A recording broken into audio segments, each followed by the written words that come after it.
Have you ever had that feeling, a deep sense of emptiness? A feeling that something crucial is just missing inside? Well, today we're diving into self-psychology. It's a really revolutionary theory that says this feeling isn't a weakness at all. Instead, it's a clue, a pointer to a fundamental part of our human development. Let's get into it. At the very heart of this whole revolution is one single powerful question. When we're in pain, psychologically speaking, is it an internal war that we have to win, or is it more like a wound from our past that needs to be healed? That distinction right there, it is the fundamental dividing line, and honestly, it changes everything. So here you can see the two sides of that divide. On one hand, you have traditional Freudian theory, which saw our problems as coming from an internal conflict, a constant battle raging inside us. But self-psychology came along and proposed something totally different, that our struggles actually come from a developmental deficiency. It's a huge shift from seeing a person as being at war with themselves to seeing them as, well, wounded or incomplete. To really get just how radical this new idea was, we have to first understand what everyone believed before. We've got to look at the established view, Sigmund Freud's model of psychological conflict. For decades, this was pretty much the only game in town. The basic idea was that we're all driven by these primitive, unconscious instincts, mostly sex and aggression.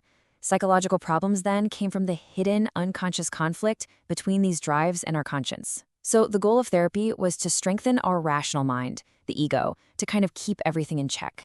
But then along came Heinz Kut. He was a psychoanalyst, and he started to notice that for a lot of his patients, this model just didn't fit.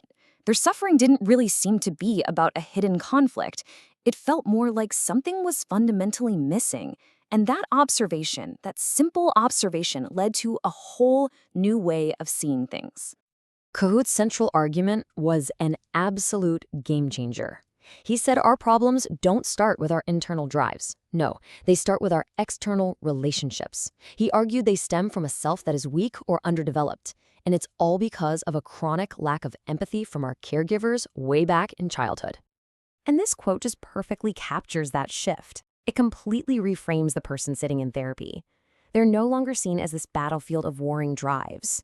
Instead, they're seen as an incomplete entity, someone whose basic, essential human needs for connection and validation simply weren't met when they were at their most vulnerable. Okay, so if the old blueprint was the id, ego, and superego, what was Kuhat's new one? Well, it was built around two totally revolutionary concepts, the self and something he called self-objects. In Kuhat's model, the self takes center stage. It's not just one part of your mind. It is the center of your entire psychological universe. He argued that our deepest, most fundamental motivation isn't satisfying our drives, but simply maintaining the wholeness, the cohesion of this self. So how does the self stay whole and cohesive? Through what Kuhat called self-objects. Now, a self-object isn't just another person.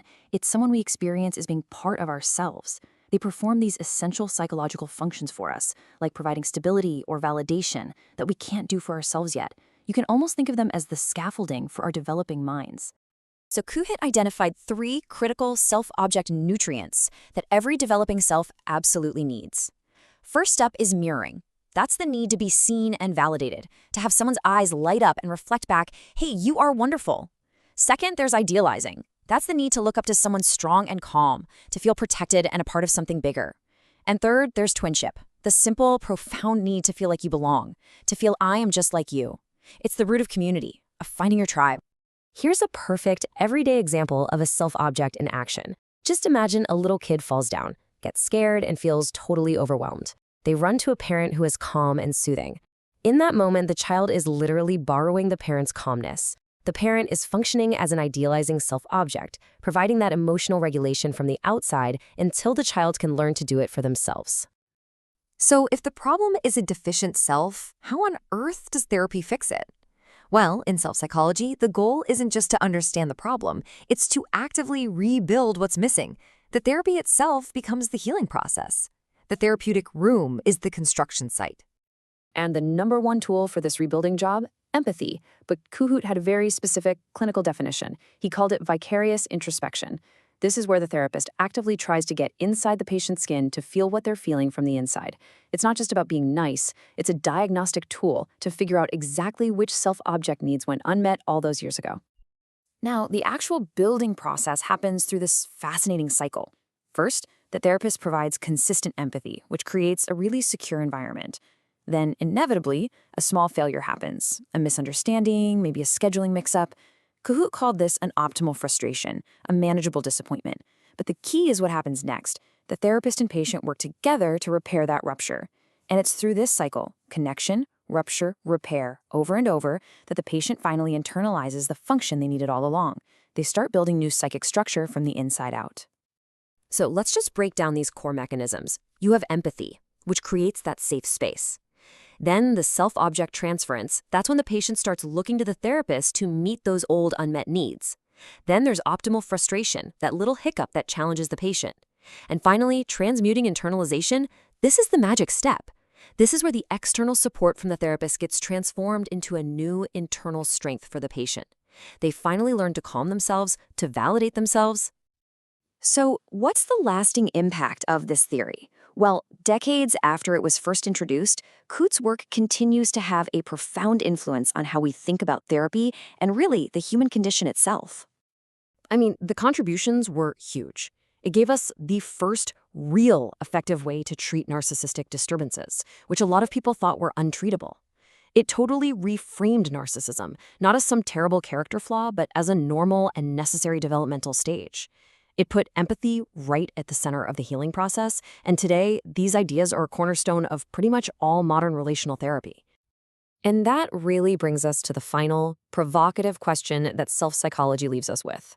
What happens to our understanding when we stop seeing narcissism as a character flaw and start seeing it as the painful expression of a child's deepest unmet needs? It's a question that can totally change how we see other people, and maybe, just maybe, how we see ourselves.